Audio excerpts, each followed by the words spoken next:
Well, it's Monday, and that can mean only one thing. We're again talking dogs and our final installment of Talking Ledger. I'm again joined by the exile dub, Tommy Lyons, looking fresh-faced down there in County Cork.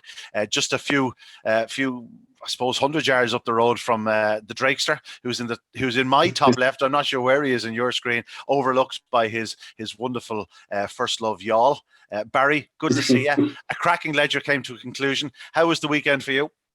Yeah, it was great. There was plenty of racing action to look forward to. Obviously, the Ledger was the highlight, and it was a stunning performance, really, from Epic Hero. He saved his best performance for the feature final, and I think he certainly enjoyed being drawn away kind of from trap number one, and a very worthy winner. He had competed against some great greyhounds in recent months, so it was great to see him get his big night on Saturday night, and a special occasion, no doubt, for all connections. Yeah, indeed, Tommy. Similar feelings, I'm sure. Yeah, because we did think he had a chance, and we said last week that we thought that just not being on the fence might actually help him slightly. It was a bit of a test to try clear Cash Ready, because in fairness to Cash Ready, he ran as well, if not better, in the final than he had done winning the semi-final. So, like, it needed a good performance, and winning a classic should need a good performance. It should need something a little bit special, and to be fair, Epic Hero did produce that. So yeah, very satisfactory finish to us. Been a great competition. Yeah, great competition from start to finish. There's no question about that. We had two or three dogs that came to the fore during the stake. Ballymacwild had started favourite before the opening round, but it was New In Session that quickly came to the fore. He went out in the quarterfinals, and all of a sudden, Ballymacwild stepped forward, winning so impressively in the quarterfinals and semi-finals. He looked to be coming to the boil at just the right time. And on Saturday night, perhaps nearly too fresh in himself, he just went that fraction early. And as you can see in Greyhound racing, fractions mean a lot.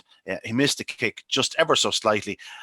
Beg pardon, he tried to time his start and missed it ever so slightly, and as a result came out last and really could never get involved thereafter. Tommy, Ballymacwild, he's already won a juvenile classic. He's been second in the Champion Stakes, reached the Derby final, in which he was quite unlucky. He didn't miss the kick that night, but on Saturday night did miss the kick, on the night where we thought he was really going to be crowned as one of the Greyhounds of the year. But just a little bit unfortunate. But I think Liam Dowling and connections can look forward to 2021. He's certainly one of the first names you'd put in the list as regards a potential Derby winner next year.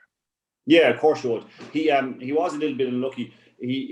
That said, now, to be fair to Epic Hero, it would have taken a fair performance to beat Epic Hero on the night, because 29.44 is a terrific run. You're going to have to force Ballymacwild to do probably 29.30 to win the competition. So he missed it. He didn't even charge it hard. He just seemed to he was trying to time it perfectly and just slightly stood at the wrong time, and that just, like, all of a sudden he's 5 lengths behind him in a hopeless case. Now, in fairness, he tried his best. He went up to challenge, to move into maybe fourth or fifth place around the last two bends, and just got held up a little bit.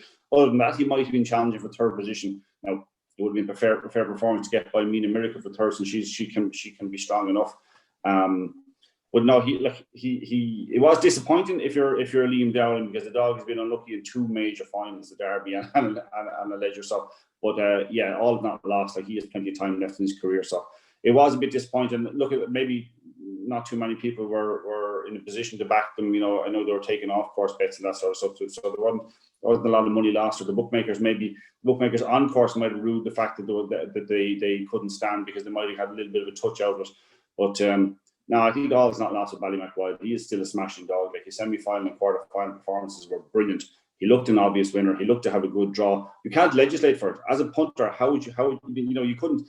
We said here last week we thought Epic Hero was the danger. But at the same time, we were still quite confident that Ballymacwild was going to win. I think we were unanimous in that. You can't legislate for what happened. It's just one of those things. As you say, fractions mean so much in greyhound racing. Quickly, yeah, they certainly do. I used the term charge traps on Saturday night, and as you say yourself, on reflection, he didn't actually charge. He just sort of mistimed. He sort of tried to. He didn't look to belt his head off the traps. Yeah. He just went and they didn't open, and he sort of tried to reset, but it was just a lost cause. Barry, I assume you'd agree with everything Tommy said there about Ballymacwild. Obviously, he's still a very fast greyhound. We're just going to get over this because he was the dog that was doing all the talking prior to the competition, or prior to the race, should I say. But as Tommy said, and probably very rightly so, with the start that Epic Hero made, he was going to have a race in his hands anyway. Yeah, definitely. Look, it was bitterly disappointing for Ballymac and I think you just have to write it off and move on.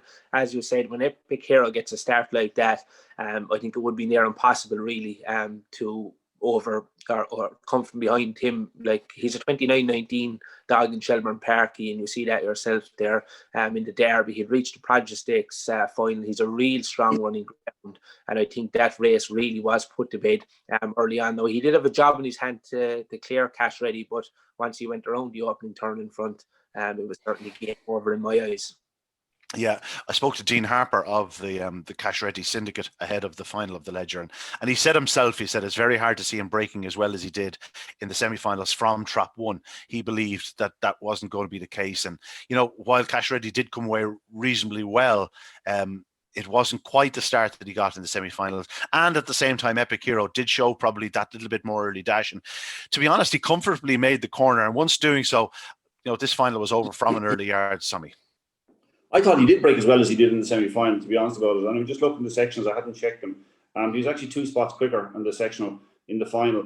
Okay. Yeah, he actually did break right well. I just thought that Epic Hero produced a little bit better and had that little bit of turn of pace. And you know what? It was the difference in the race. Last week we talked about how much middle pace Epic Hero showed, and that's why we thought he had a chance in the Ledger. Things went against Ballymac Wild, not as we predicted, but as we I would suggest if it did go the way it was going to go Saturday night, he missed the kick, that Epic Hero was the obvious one because of his middle pace. We were just worried about how he'd find the space around the first bend, to kind of have himself in a position to capitalise. God, he produces probably his best break. I don't know the sections off my head, but he produced one of his best breaks. I thought he quite comfortably cleared Cash Ready. What I liked about Cash Ready's performance was he didn't give up. He kind of kept it to 3 lengths the whole way, where the winner had been so impressive in the semi-finals when he was behind Cash Ready, and he was so impressive down the back. Cash Ready actually stayed with him and kept going all the way to the line and to be beaten only 3 lengths. That's a fair performance. I'd say his final performance, even though the semi-final form was reversed, was better than his semi-final performance. Like, it was. I think Dennis Fitzgerald has a lot to be proud of with how Cash Ready performed. Yeah, Barry, you're obviously a big fan of Dennis Fitzgerald. He's done a fine job. He's done a fine job with this Greyhound, and still early days with him. Like, he wasn't an expensive purchase by the boys, and it looks like they've got their hands on a good one, and one that they'll have a fair bit of sport with, I'd imagine. Yeah, most definitely. I'd echo what Tommy said there. He probably would have went into the competition as around a 200 to 1 chance. So to get to the final and post a career best, there was no doubt in my mind that was a career best performance in the final after winning his semi-final. Going down the back straight there, Mina Miracle got within half a length, and you'd say there was absolutely no doubt that she was going to pass him coming home, but it was a real plucky performance. I know they had a couple of problems with him earlier this week. They were treating him. So for me, there was 2 winners of the Ledger on Saturday night, because that was just a fabulous performance from Cash Ready. And have you got your Cash Ready mug today? It's here. It's holding me markers. I love it. And in fairness, with you writing off Cash Ready there, I never wrote off Cash Ready, which is stop. Comedy gold. We'll be looking back in that in 10 years' time, and it was a real highlight of the Ledger for me. What can I say, Barry? I'm here to please. As regards Cash Ready, like as you said yourself, lads, yeah, okay, I didn't do my research. I should have done that. At 2:77 the other night, his fastest section of the competition. He also does his fastest time of the competition, 29:65. In truth, only a handful of Greyhounds went faster than 29:65 in the Ledger. You can ask no more from your handler to get the dog to produce that run on the night that mattered. It just so happens there was one better than him on the occasion, but lost nothing in defeat. In fact, gained great credit in defeat. Yeah, very, very much so. I mean, if you look at the winner went from doing 294 in the semi-final, 291 in the quarter-final, to 275 in the final. It was a bit unlucky for Cash Ready to come up against one that just found the right night to produce. The winner did absolutely everything right. And that's a credit to Tommy O'Donovan. It's it's an art. It's an art to produce the dogs at the very peak of the finals. And a few of the, I'd say, like Ballymac Wild, it's not Liam Dowling's fault. It's just the dog happened to just slightly step at it at the wrong time. But the rest of the dogs ran brilliantly. I mean, as well as I think they probably could have. Maybe Amazing Alice didn't have much luck in running, but I mean, a miracle. She finished 3rd in the Ledger, 2nd in the Derby, and won the Cesarewitch. what a season she's had for Michael Corr. Like, so she's been a phenomenal bitch, and the Epic Hero deserved this. I think that type of display was perfect from start to finish. 275 would stand up in any Leger final. Yeah, we'll come back to Epic Hero in a moment, because I do want to mention Mina Miracle again. We didn't quite write her out now at the quarterfinal stage, but we did say she was showing sort of signs of waning a little bit, that she was getting just that little bit tired. But, here we are, a couple of weeks later, she's after finishing third in another classic. She's second in the Derby. She's won a Cesarewitch. She's third in the Leger. What a dream. Like Michael said, at the start of her career, like she was probably only the third or fourth fastest in this kennel. And here we are later, looking at her going, wow, she's won 13 times in her career from 38 starts. But as I've said, second in the Derby, won a Cesarewitch, and third in the Leger, and she really is producing. And it's notable that those three competitions are against the dogs.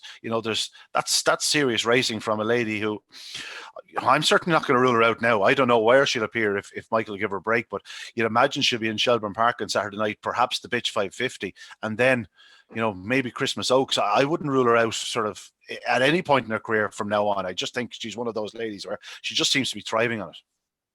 I would be concerned about a drop back to 525 now. That would. But into Bitch Company might just allow for that. Maybe. As a punter, I wouldn't be keen to be going with her. There's a lot of fast bitches out there at the moment. Well, they could also run her in the 600, the Open 600, which, the formerly the Guinness 600. Yeah. The way she ran in Mullingar would suggest that 600 yards won't be a problem. Okay, I know she probably wasn't staying on as strong in Limerick, but it's a different sort of a test in Limerick. And once she got to the front, and over 600 yards around Shelbourne Park, the way she's going to the corner at the moment, I just wouldn't rule her out going around in front some nights in that competition. Yeah, look, she's a terrific bitch. I think, like we're not experts. Michael Corr knows the bitch better than we do, and I just watched that final a few times Saturday night. And in fairness, while you might think at halfway that she might pick up, Cash Ready, she wasn't losing any ground up the straight. She's beaten probably a length or three-quarters of length, whatever it was, for second place. She was on the tail, and things didn't go right, through the race. She had to work hard to hold her ground around the opening bench. She had to give Oren Don a little bit of a nudge to move into third place.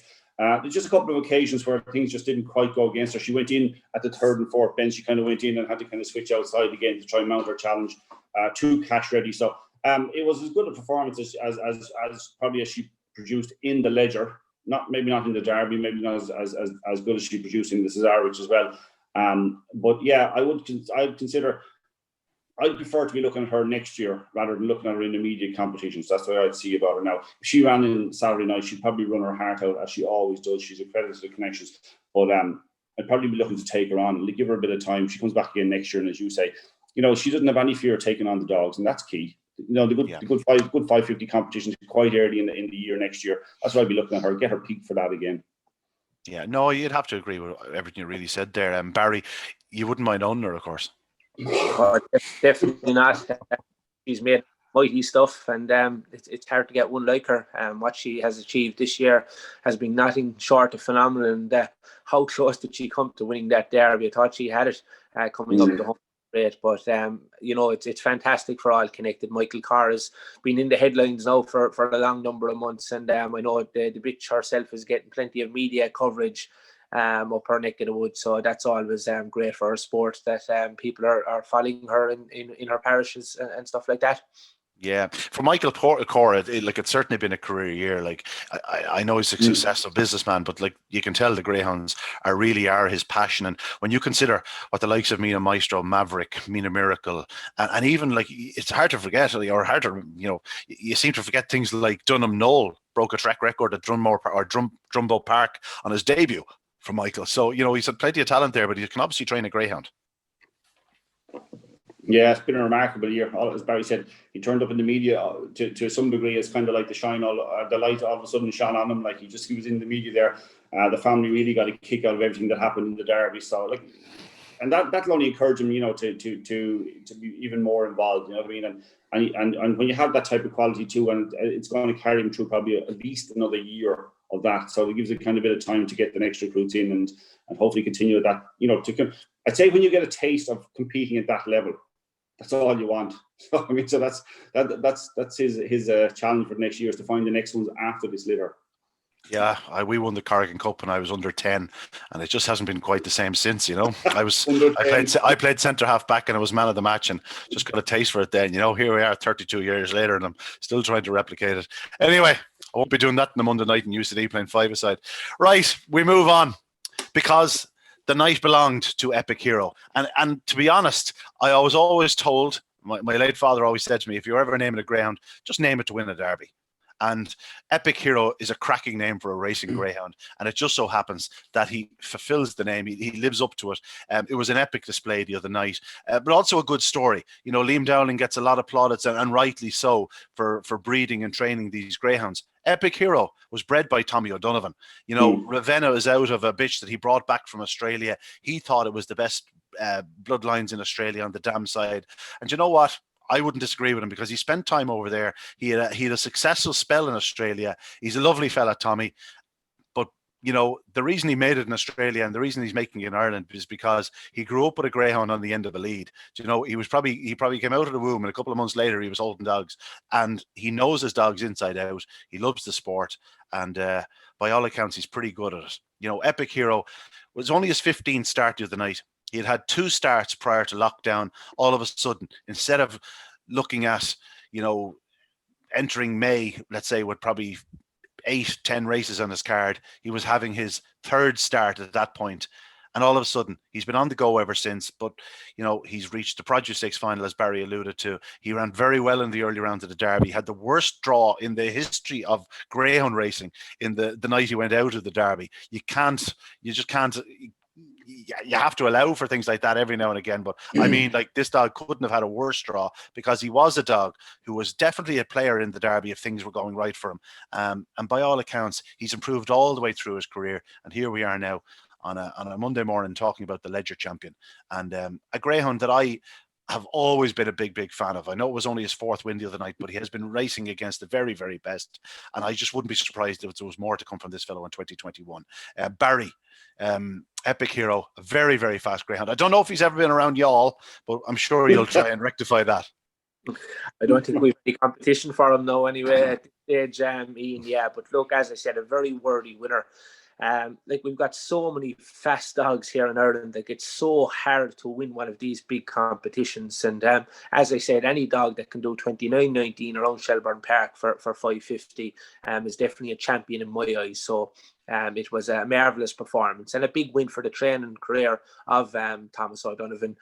He obviously had great success recently winning the Munster Juvenile Cup in Clonmel with Pierno, but this is and sorry, just while you're on that, for Ger Hutton, of course, as well, who we saw last week is a very infectious character, and Tommy said so well in his interview of the night that Ger Hutton would have been just as happy if the dog had come off safe and sound and finished last.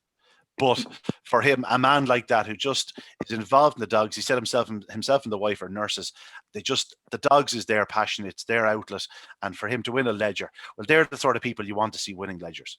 Without a doubt, and that's what it's all about. And I know Thomas O'Donovan said that Gerard Hutton had been a great supporter of his kennel down through the years. So I'm sure they enjoyed the moment, and certainly a very, very special occasion for all connected. And congratulations to all of them. Tommy, I don't know if you've ever had a chance to talk to Tommy. He's a good man to talk, but you can tell by him when he speaks about greyhounds, you listen because, as I said, he's doing it all his life. There's certainly pedigree there, considering his father was a Derby-winning handler. His uncle has won Derbies, well, as many as you can count, to be honest, both on the trail, on the field, and in the track. And Tommy himself is a very knowledgeable young man with a future. Yeah, I think I haven't talked to Tommy since I don't think I was exiled the last time I met him, I'd say. But maybe it was up for a few Derby finals or whatever we met. But yeah, I tell you, I'm fascinated to see where the winner can go from here. And Tommy O'Donovan's career will go one direction because it is a huge thing to win a classic and to win it to handle the dog as well as he did with Epic Hero, and to win it is a sign. There'll be a lot of owners knocking on his door saying, "If we want to have a dog with you." I'm fascinated to see where the winner can go, because he never won back-to-back races, right? Now, that's insignificant in some ways. And the reason I say it's insignificant is because we run at a very high level from an early stage. And I suspect he just wasn't ready for it. he always had the ability. He did the 29.19 as Barry's been talking about for the 550 in Shelburne. It's a phenomenal run. He can miss a kick slightly, get beaten, run well in defeat. Like, he won his first round heat of the Ledger. He got beaten 3 times. He wasn't beaten far behind Ballymac Anton, Ballymac Wild, and Cash Ready. There were 3 good runs in defeat. But to produce at the end of those 4 runs, to produce what he did last Saturday night is pretty good in the sense that you could have looked at him beforehand and gone, you know what, he's a dog that doesn't win very often. Yeah, he'd probably run well and get beaten. No, I think he's a dog that's just developing. And I think he's just beginning to put it together. There was no fluke about the performance the other night. He broke really well. He showed superior early pace. That's what got him around the bend in front.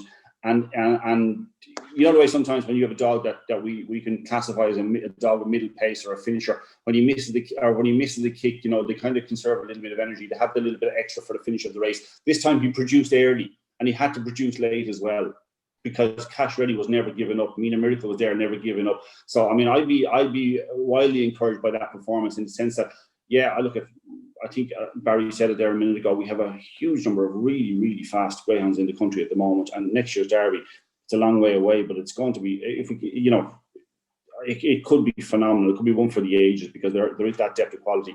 I think he could be amongst them. I'd certainly be looking at the early stage competitions in Shelburne Park over 550 early next year, thinking that he's a live player in all of them. You'd imagine the Easter Cup is the one. Yeah. There's been a big ring around it going, that's where I'm going next, or not next as such, but that's my first real big target. That performance is probably the makings of that dog. That performance Saturday night is probably the makings of him. And Tommy O'Donovan too. I suspect he knows exactly, what makes the dog tick and how to get him to peak like that now. I'd say he's highly encouraged. He's seen that pace. He's been talking to you about it on a number of occasions, saying that this dog is the real deal from the time he was a pup. And I think he'd be delighted to say, God, you know what? I got him to do 29.44 in the final of a Ledger. Imagine what he could do next year when we get to Shelburne. Yeah, no, I'd agree with that.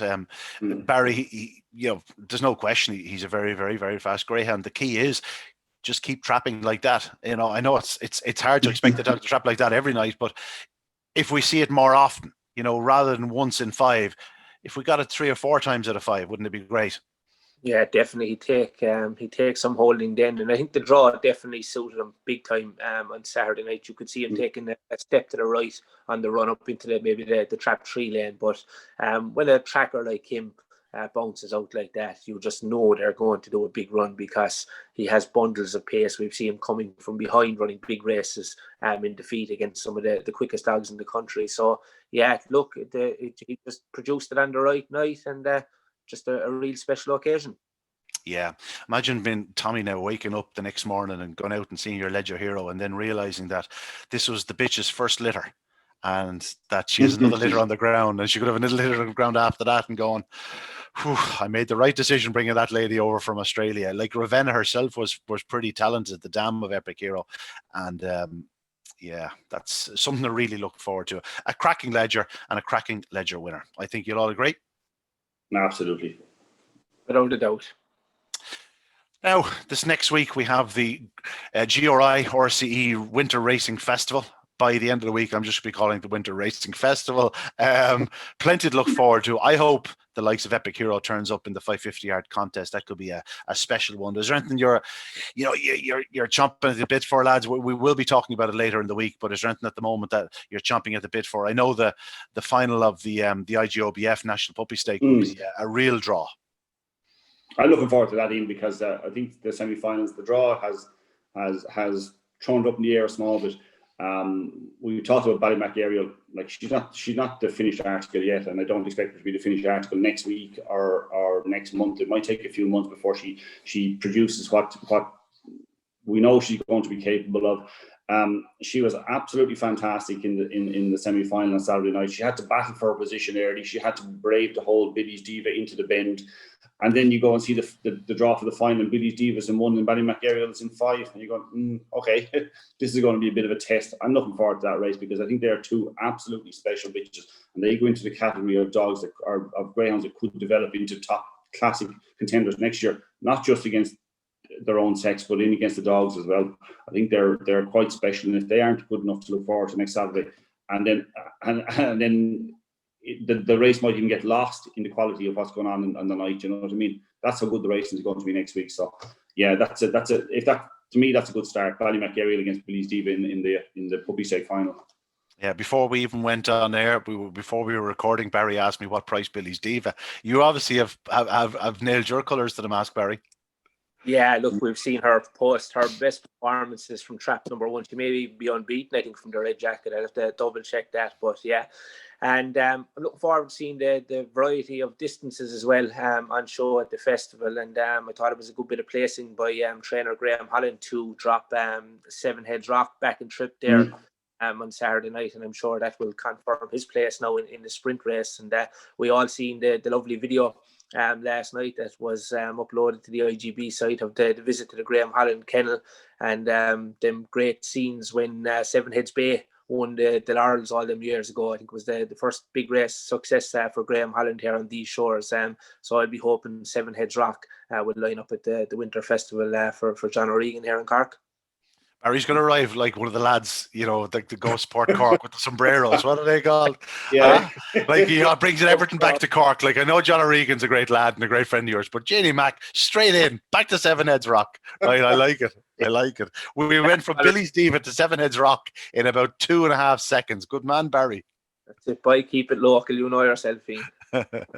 No, as you say yourself, though, the quality is going to actually sneak up on you, because whereas with the Night of Stars in previous years, it's more of a build-up over time. You hear people saying we're going here, we're going there, because of the uncertainty this year and the fact it was only been recently announced and the fact there's so much going on.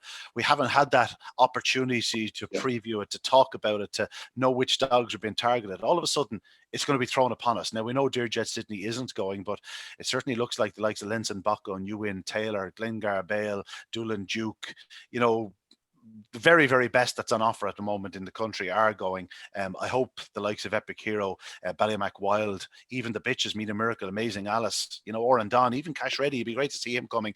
There's another dog caught my eye in Shelburne or in Limerick on Saturday night behind Doolan Duke, Springwood Vardy. I'd love to see him over 600 yards. Vardy. Huh? another Cork runner.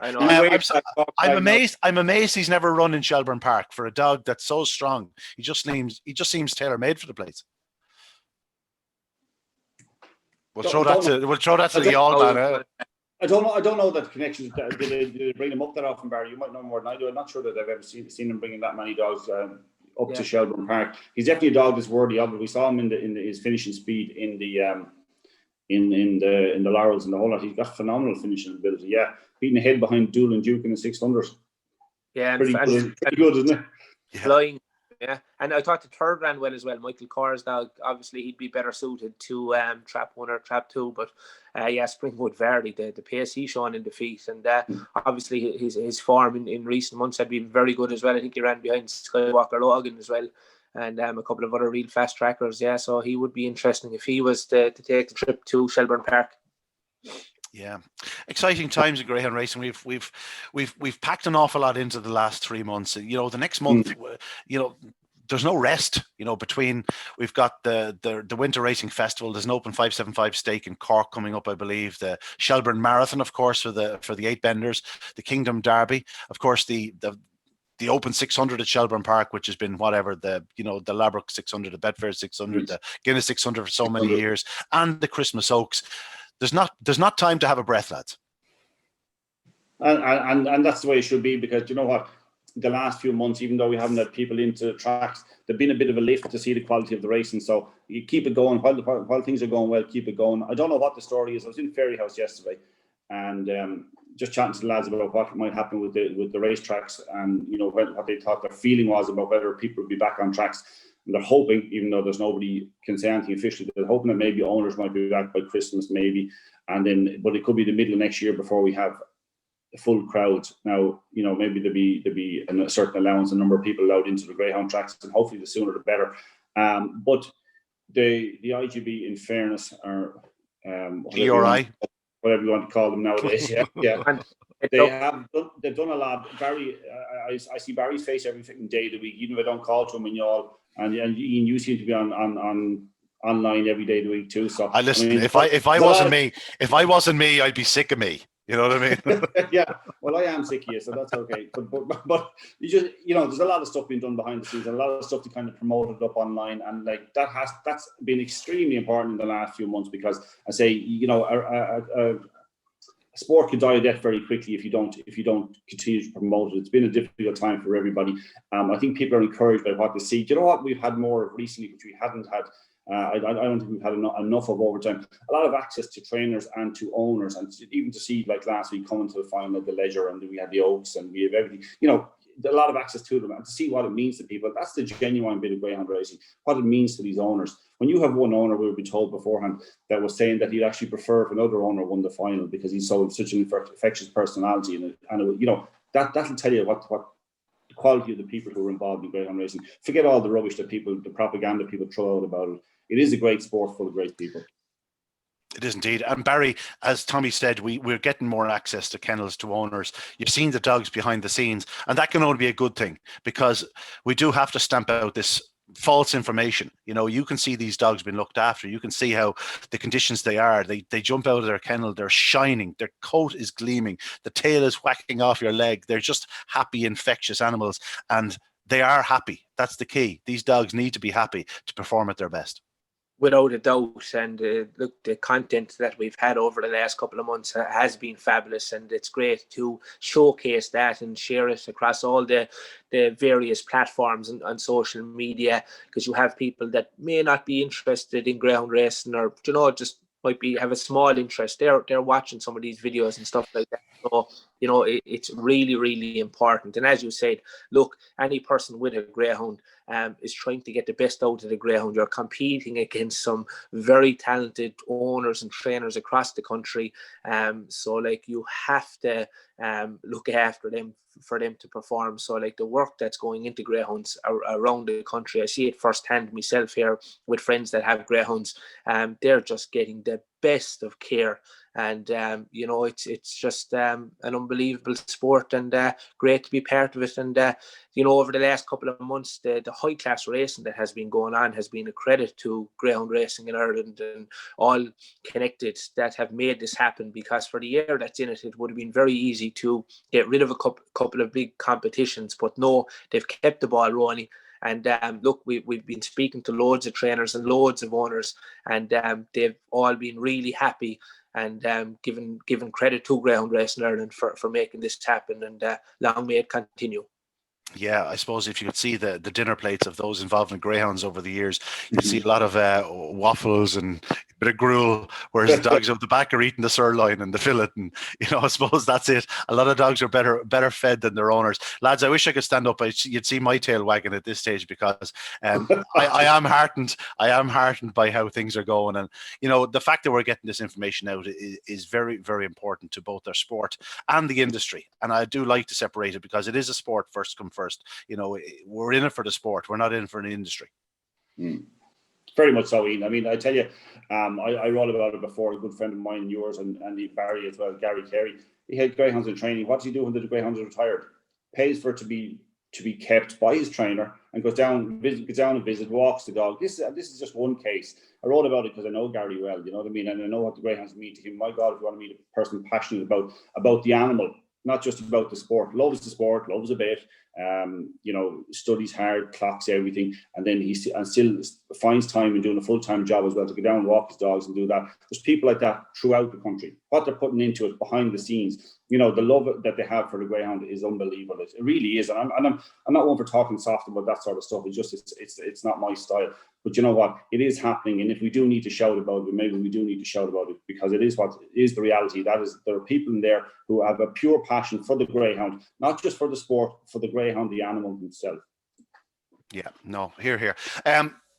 Listen, that's an ongoing story, but the story of the weekend was Epic Hero and his epic display in the final of the Friends of Limerick Irish St. Leger. We never mentioned the sponsors. Again, fair play to them. We spoke to Joe Sheehan there a couple of weeks ago. An infectious young man, and if that's what's coming through, well, I think we're in good hands, because a man that really spoke well of his dogs, knew his dogs, but also had a real love and passion for them, and has a real passion for Limerick and for the Leger, and they did a wonderful job in sponsoring the competition. Lads, it's been real. It's been a great ledger. We'll be talking again very shortly. I believe we'll be talking later in the week to discuss matters at Shelburne Park. There's rumour there's something happening at the end of the week. It could be pretty infectious, I imagine, and pretty bloody good. But that's it for Talking Ledger. We've seen the 2020 Irish St. Ledger go to Tommy O'Donovan, to Ger Hutton, and most importantly, to Epic Hero. We said it. It was an epic performance by an epic Greyhound in an epic final. That was the ledger for 2020, and it lived long in the memory.